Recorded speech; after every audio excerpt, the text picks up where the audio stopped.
뉴저지 팰리세이즈 파크에서 한인 풀뿌리 정치운동의 새로운 장이 열렸습니다.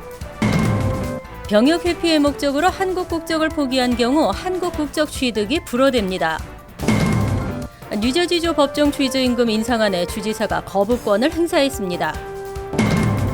석사 이상 H-1B 면제 기준이 강화되면서 연봉이 10만 달러로 올랐습니다. 스타비스키 의원의 후보 등록 청원서 무효 항소심이 다음 달 열릴 예정입니다. 이상은 이 시각 주요 뉴스입니다. 여러분 안녕하십니까? KBN 뉴스입니다. 뉴저지 팰리세이즈 파크에서 한인 풀뿌리 정치운동의 새로운 장이 열렸습니다. 펠파크 한인 유권자 협의회는 창립식을 열고 대표 선임과 자세한 사업 내용을 발표하는 등 앞으로의 활동 방향을 제시했습니다. 이보연 기자가 보도합니다. 내고장 팰리세이즈 파크 지키자는 외침이 크게 울려 퍼집니다. 뉴저지 한인 최대 타운 펠팍에서 한인 유권자 협의회가 어제 저녁 7시 창립식을 열고 정식 출범했습니다. 펠팍 한인 유권자 협의회는 순수한 풀뿌리 시민 모임을 표방하고 기존 지역 정치인이나 인사들과 거리를 두겠다는 방침을 밝히며 그동안 협의회를 주도했던 권형만 씨를 대표로 선임했습니다. 펠팍 유권자 협의회는 앞으로 자문위원회와 운영위원회를 통해서 운영을 할 계획이고 모든 결정은 운영위원회의 결정에 따릅니다. 그래서 모든 주민이 참여할 수 있도록 할 것입니다. 협의회는 유권자 등록과 선거 참여를 독려하고 각종 선거 입후보자들의 공약을 미리 주민에게 알리는 등 펠팍에서 한인 유권자의 정치력 신장과 영향력 확대를 추진하는 한편 타운 업무의 투명성을 높이기 위해 타운 정부 측과 상호 협의하며 주민들의 의견과 불만 등을 정책에 반영되도록 노력하는 등 향후 추진할 자세한 사업 내용도 발표했습니다.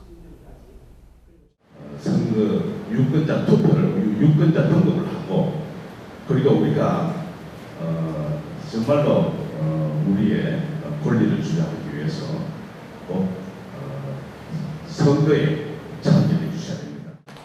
하지만 행사에 참석한 일부 주민은 유권자 협의회의 목적이 잘 달성되려면 기존 정치권이나 단체들과 협조하려는 자세가 필요할 것이라는 의견을 나타내기도 했습니다. KBN 뉴스 이보현입니다. 병역 회피의 목적으로 한국 국적을 포기한 것으로 판명된 경우 한국 국적을 다시 취득할 수 없게 됐습니다. 최근 40대 미주 한인의 국적 회복 신청이 거부당하면서 제도 개선의 필요성이 대두됐습니다.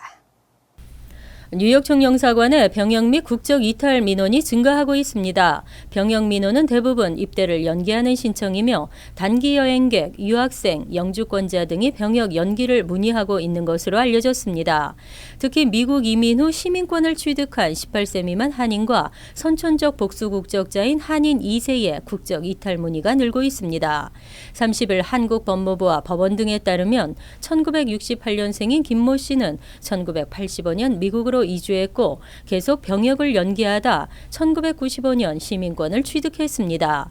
이후 한국에 귀국해 영리 활동에 나섰고 병역이 면제되는 만 38세 후 국적 회복 신청에 나섰습니다. 하지만 법원은 김 씨가 병역 기피 목적으로 국적을 포기했다며 신청을 불허했습니다. 김 씨는 이에 불복해 소송까지 냈지만 법원 역시 김 씨의 손을 들어주지 않았습니다. 서울행정법원은 병역 의무가 생기기 1년 전 미국으로 이민했고 미국 귀화 이후에 한국에서 계속 체류해온 점, 병역 의무가 면제된 지 2년 만에 국적 회복 신청을 한 점 등을 비춰보면 병역 기피 목적이 다분하다며 김 씨의 청구를 기각했습니다. 제2의 김 씨를 막기 위한 제도 개선이 필요하다는 지적이 나오고 있습니다. 뉴저지주 법정 최저임금 인상안에 주지사가 거부권을 행사했습니다. 민주당은 내년 본선거에서 주민 투표를 통해 최저임금 인상을 추진하겠다고 밝혔습니다. 지난 6월 주의회는 현재 시간당 8.38달러인 최저임금을 단계적으로 시간당 15달러까지 인상하는 법안을 통과시켰습니다. 하지만 30일 최종 결정권을 갖고 있는 크리스티 주지사는 이를 거부했습니다. 크리스티 주지사는 최저임금이 인상되면 취업난과 고용 불안정으로 이어지고 물가 인상을 초래할 수 있다며 거부권 이유를 밝혔습니다. 그동안 크리스티 주지사는 최저임금 인상에 대한 반대 의사를 계속 밝혀왔기 때문에 이날 거부권 행사는 예견된 결과라는 평가입니다. 그러나 최저임금 인상을 주도하고 있는 민주당 측은 이에 대비해 주 헌법 개정을 통한 임금 인상을 추진하겠다고 밝혔습니다. 민주당은 내년 11월 본선거에서 주민투표를 실시해 주 헌법에 명시된 최저임금을 개정하겠다는 계획입니다. 주민투표는 주지사 승인 없이도 주의회가 실시 여부를 결정할 수 있기 때문입니다.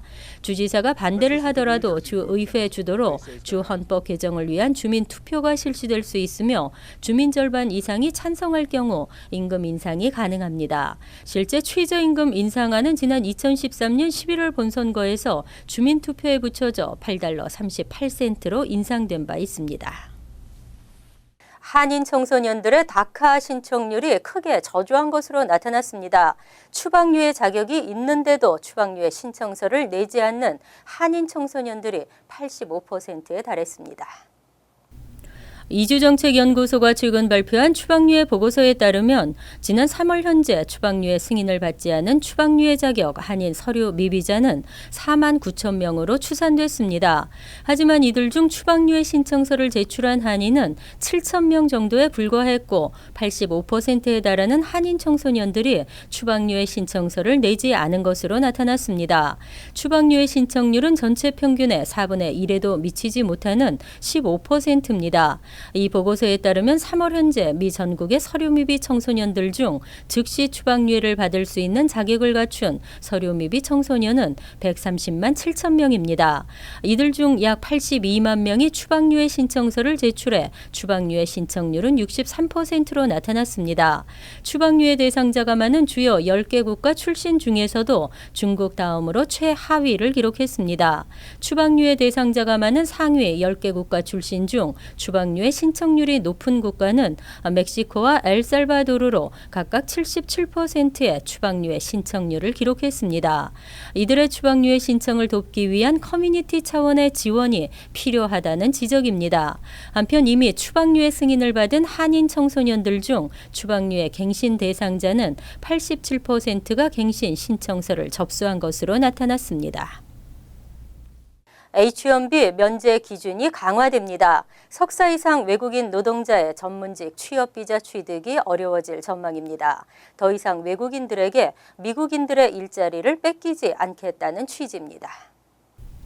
공화당 데럴 아이사 연방하원 의원은 최근 H-1B 면제 규정 기준이 강화된 미국인 노동자 보호 법안을 의회에 상정했습니다. 법안은 50인 이상의 H-1B 비자 소지 종업원 비율이 15%가 넘는 기업체에서 추가로 H-1B 비자를 신청할 경우 해당 직종에 대한 구인 광고를 미국인 구직자에게 충분히 광고했다는 증거를 이민서비스국에 제출하도록 한 기존 규정을 강화하는 것입니다. 현재는 H-1B 비자 신청 종업원이 석사 이상의 학위를 갖고 있거나 연봉이 6만 달러가 넘을 경우 이 규정에 예외를 받을 수 있도록 하고 있습니다. 하지만 법안은 석사 이상 기준을 삭제하고 연봉도 10만 달러 이상으로 올렸습니다. 이에 따라 석사 이상 학위를 가진 외국인들은 H-1B 비자를 스폰서하는 고용주로부터 연간 10만 달러 이상의 임금 제한을 받지 못할 경우 H-1B 비자 취득이 어려워질 수 있습니다. 임금 기준을 10만 달러로 대폭 높여 저임금 H-1B 외국인이 미국인 노동자의 일자리를 대체할 수 없도록 한 것입니다. 법안은 스카 피터스, 주엔 바가스, 수잔 데이비스 등 민주당 하원 의원 등의 초당적 지지를 받고 있어 통과될 것으로 전망되고 있습니다. 정승진 후보가 제소한 스타비스키 의원의 후보 등록 청원서 무효 항소심이 다음 달 열립니다. 늦어도 예비선거일 이전에 판결이 내려질 전망입니다. 정승진 후보가 뉴욕주 퀸즈 지법에 제기한 스타비스키 의원의 추천 청원서 항소에 대해 뉴욕주 항소법원은 9월 6일 심리를 연 뒤 예비선거 날인 9월 13일 이전까지 최종 판결할 예정입니다. 뉴욕주 퀸즈 지법은 지난 15일 스타비스키 의원이 선관위에 제출한 총 3,519개의 추천 청원서 중 후보 등록 기준인 1,000개가 넘는 1,177개가 유효하다며 후보 등록에 문제가 없다고 판결한 바 있습니다. 하지만 정 후보 측은 스타비스키 의원의 추천 청원서 중 13개의 서명만 유효하기 때문에 후보 등록이 무효라고 주장하고 있습니다. 정 후보 측은 1심을 맡은 티모시 더피시 판사는 객관적인 법률 심의를 고의로 회피하며 시종일관 퀸즈 민주당 측이 유리하도록 탈법적인 법률 심의 진행을 고소했다며 충분한 증거 자료가 확보된 만큼 항소심에서 반드시 승리할 것으로 기대한다고 덧붙였습니다. 지난 25년간 소속의 권익옹호단체인 민권센터에서 시민운동가로 일한 정 후보는 지역구에 변화를 원하는 유권자들이 많은 만큼 그들의 기대에 맞춰 커뮤니티의 목소리를 대변하는 정치인이 될 것을 약속했습니다. 미국 내 한국 유학생들이 감소하는 추세입니다. 스템 전공 외국 학생들은 늘고 있지만 한국 유학생은 전체의 약 20%입니다. 아시아계 중 가장 낮은 것으로 나타났습니다. 연방이민세관 단속국 산하 학생 및 교환 방문자 프로그램이 30일 발표한 2016년 7월 말 현재 외국인 유학생 현황에 따르면 학생 비자와 연수 비자를 받아 미국에서 공부하는 한인 유학생은 총 71,719명으로 집계됐습니다. 학생 비자와 연수 비자로 미국에서 공부하는 전 세계 학생의 약 6.4%로 중국, 인도에 이어 세 번째입니다. 하지만 1년 전과 비교해서는 7.9% 줄어든 수치입니다. 특히 한국 유학생의 스템 분야 전공은 21%에 그쳤습니다. 한인 유학생 5명 중 1명만이 스템 과목을 전공하는 셈입니다. 인도 유학생의 경우는 10명 중 8명이 스템을 전공하고 있는 것으로 나타났으며 이란계 78%, 네팔계 59%, 사우디아라비아계 42%, 중국계 41%, 대만계 31% 등의 순이었습니다. 이에 비하면 한인 유학생들의 스템 전공 비율은 현저히 떨어집니다. 전체 출신 국가 유학생들의 스템 전공 비율도 약 42%로 전년도보다 증가한 것으로 나타났습니다.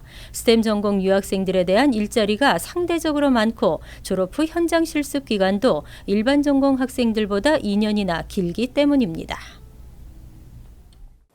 대형 보험사들의 오바마케어 이탈이 이어지고 있습니다. 플랜을 변경해야 하는 가입자가 지난해 2배로 늘 것으로 전망됐습니다. 지난해 오바마케어 플랜을 변경한 사람은 120만 명이었지만 내년도에는 전국에서 최대 210만 명이 오바마케어 플랜을 변경할 것으로 추산됐습니다.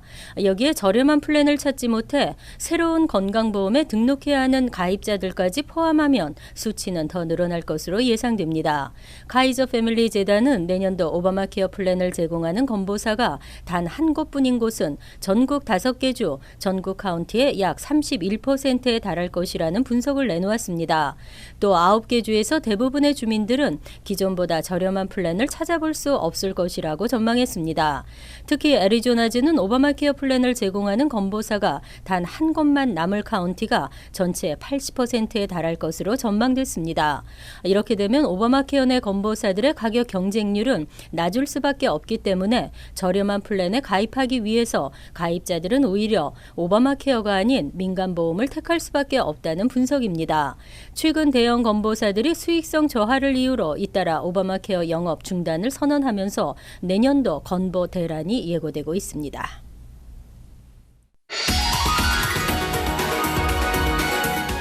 이어서 LA 지역 한인사회 소식입니다. 미국의 8월 소비자 신뢰 지수가 1년여 만에 최고치를 기록했습니다. 경제조사기관 컨퍼런스 보드에 따르면 미국의 8월 소비자 신뢰지수는 101.7로 지난 7월 96.7보다 4.4포인트 상승했다고 밝혔습니다. 특히 기관 측은 이는 지난해 9월 이후 가장 높은 수치이자 전문가들의 예상치인 97을 웃도는 것이라고 덧붙였습니다. 이와 관련해 전문가들은 최근 미국의 경제 전망에 대해 소비자들의 평가가 낙관적임을 보여준다고 분석했습니다. 멸종 위기의 바다수달이 총에 맞아 죽은 채 발견돼 당국이 수사에 나섰습니다. 캘리포니아 야생동물보호국은 센트럴 코스트에 서식하는 수컷 바다수달 3마리가 이달 중순쯤 총에 맞아 죽은 채 발견됐다고 밝혔습니다. 특히 바다수달은 연방법인 멸종위기보호법과 가주법인 해양포유류보호법에 의해 보호받고 있으며 바다수달을 해치는 경우 10만 달러의 벌금과 함께 징역형까지 내려질 수 있습니다. 당국은 수달에 총을 쏜 용의자 관련 제보에 $10,000의 현상금을 내걸고 주민들의 적극적인 신고를 당부했습니다. 월드리포트입니다. 취임 직후 범죄와의 전쟁을 선언한 필리핀 두테르테 대통령.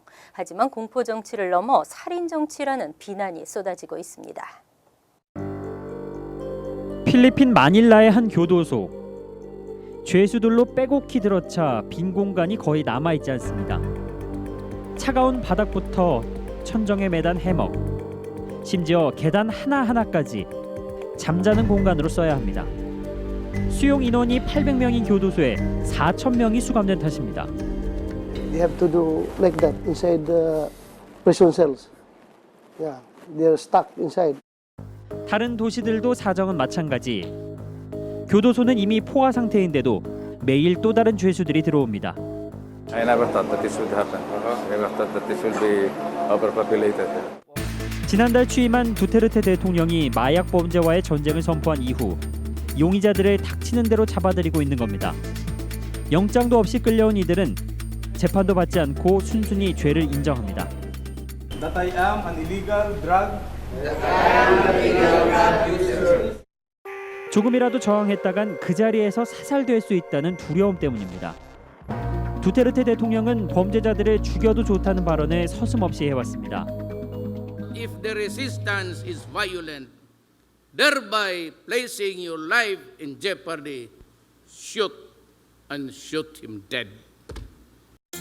실제로 경찰의 묻지마 사살이 잇따르면서 두테르테 대통령 취임 50일 만에 1,800여 명이 체포 과정에서 숨졌습니다. 억울함을 호소하는 유족들이 한둘이 아닙니다. My God, Duterte, stop doing this.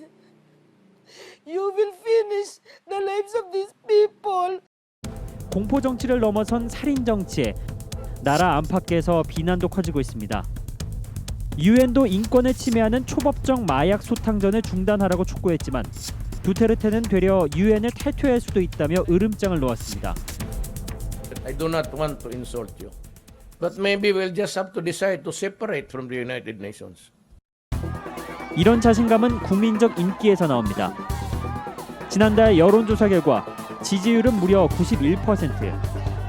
만성적인 부패와 범죄의 염증을 느낀 국민들에게 그는 열정적인 개혁가로 추앙받고 있습니다.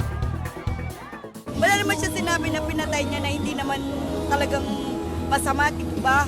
Eh kaya dumadami yung ano dahil mayroong sumusuportang human rights kaya yung mga krimen. 두테르테의 공포 정치가 언제까지 효과를 발휘할지 필리핀의 앞날에 기대와 불안이 교차하고 있습니다. 간추린 소식입니다. 민주평통 뉴욕협의회 차세대 유튜버 통일 동영상 공모전에서 최우수상을 탄 작품이 셀프 수상으로 논란을 빚고 있습니다. 뉴욕평통은 공모전을 밝히고 2차례나 마감을 연기하며 작품을 모집했지만 작품들이 기대 수준에 맞지 않았습니다. 한운수 없이 더 투 슬라이즈 오브 코리아의 원작자에게 연락해 공모전 참가를 권유했고 결국 최우수상에 선정됐습니다. 애초 취지가 무색하다는 비난을 면치 못하고 있습니다. 뉴욕주 대법원은 생물학적 부모나 입양 부모가 아닌 부부도 양육권이나 방문권을 주장할 수 있다고 판결했습니다. 이번 선고는 1991년 뉴욕주 대법원이 내린 부모는 생물학적 또는 입양 관계에 있는 사람으로 정의한다는 판결을 뒤집은 것입니다. 대법원은 판결문에서 다양한 가족의 형태가 나타나는 현대에 25년 전 만들어진 부모에 대한 정의는 더 이상 제대로 적용되지 않는다고 밝혔습니다.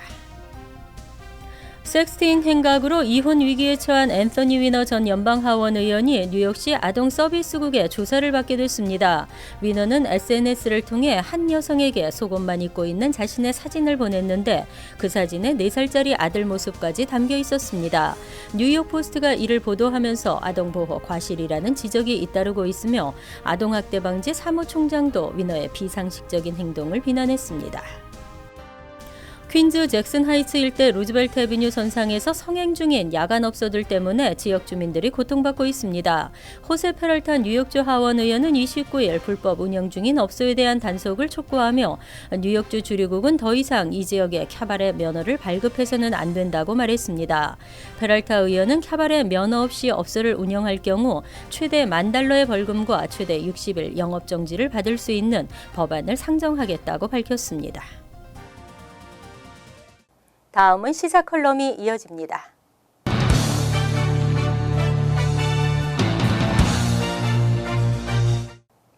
여러분 안녕하십니까? 은행에 $3,000를 저축하면 이자라고는 많아봐야 고작 12-13% 정도의 이자율을 받을 수 있습니다. 연으로 금액을 합산하면 $60에서 $90 정도입니다. 그러니 예전처럼 저축성 예금이라는 개념이 사라진 지 오래입니다. 이러한 시대에 우리를 유혹하는 것이 있습니다. $3,000를 투자하시면 매달 10%의 이자율을 지급하고 60개월 후에는 복리 이자율로 수백 배에 이르는 $90만 수익을 올릴 수 있다. 9천이나 9만 달러가 아니라 $90만 입니다. 이 얼마나 우리를 유혹하는 달콤한 꿀단지 같은 이야기입니까? $3,000를 투자하면 이자라고는 1년에 고작 수십 달러인데 투자가의 이야기처럼 매월 10%씩 $300씩을 받을 수 있고 연리로 계산하면 배보다 배꼽이 큰 금액에다가 이보다 더 중요한 것은 60개월이 되면 $90만 준다고 하니 꼭 먹고 알 먹는 그야말로 잘만 하면 인생 대박치는 일입니다. 누구 말처럼 까짓것 믿져봐야 본전인데 배짱 두둑하게 있는 돈 없는 돈 다 끌어다가 3,000불의 10배가 되는 3만 불을 투자를 합니다. 그래야 대박 중에 진짜 대박을 치기 때문입니다. 이렇게 앞다투어 투자를 했던 사람들은 대박이 났을까요? 쪽박을 찼습니다. 누가 봐도 예상된 일이었습니다. 세상에 그렇게 눈먼 돈이 어디 있겠습니까? 돈은 절대 눈이 멀지 않는다고 합니다. 사람들의 눈이 멀고 있는 것이죠. 그러다 보니 이런 금융사기 사건들이 판을 치고 있는 것입니다. 이게 우리가 흔히 말하는 폰지 사기, 쉽게 말하면 다단계 금융사기입니다. 이런 금융 다단계 사기 사건은 이번에 일어난 포렉 선파워 사건만이 아니더라도 한국에서 일어났던 조이팔 금융 다단계 사건이라든가 미국에서 $650억 꿀꺽 삼킨 버나드 매도프 금융 사기 사건을 잊을 수가 없습니다. 이들도 바로 이번 폰지 사기 사건처럼 상상할 수 없는 이익금을 준다며 가만히 있어도 평생 먹고 살 수 있는 돈이 펑펑 쏟아진다는 말에 사람들이 투자를 했다가 쪽박들을 찬 사건입니다. 이러한 일들이 계속해서 일어나고 있는 원인들이 무엇일까요? 다단계 프로그램을 통해 범죄를 저지르는 사람들이 우선적으로 잘못되어 있지만 일반적인 입장에서 생각하면 돈에 눈이 멀어 욕심 많은 사람들이 많다는 것입니다. 돈으로 판단하고 돈으로 기준을 만들고 돈이면 모든 게 다 된다는 황금만능주의 때문에 이런 사건들이 자주 일어나고 있다고 봐야겠죠. 쉽게 벌고 편하게 벌고 싶은 마음까지야 이해할 수 있다고 하지만은 하루아침에 일확천금을 노리는 지나친 욕심이 이런 범죄를 계속해서 만들고 있는 것입니다. 이 모든 사건을 어찌 남의 탓으로만 돌릴 수 있겠습니까? 우리들의 슬픈 자화상입니다.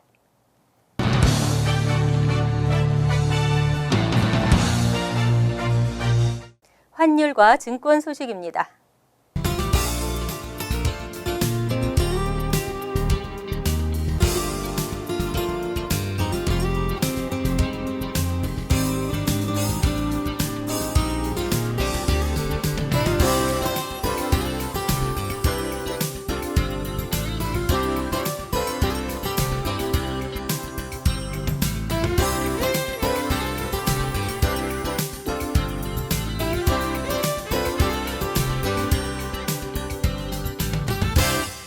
이어서 날씨입니다. 목요일은 오전 중 한두 차례 소나기가 내리겠고 시원한 날씨에 오후엔 간간히 흐리겠습니다. 낮 최고 기온은 80도, 섭씨 27도, 밤 최저 기온은 65도, 섭씨 18도로 예상됩니다. 금요일은 곳에 따라 가끔 흐리겠지만 서늘하겠습니다. 토요일은 맑고 쾌청한 가을 하늘을 보실 수 있겠습니다. 이상으로 KBN 뉴스를 마칩니다. KBN과 함께 즐거운 시간 되시기 바랍니다.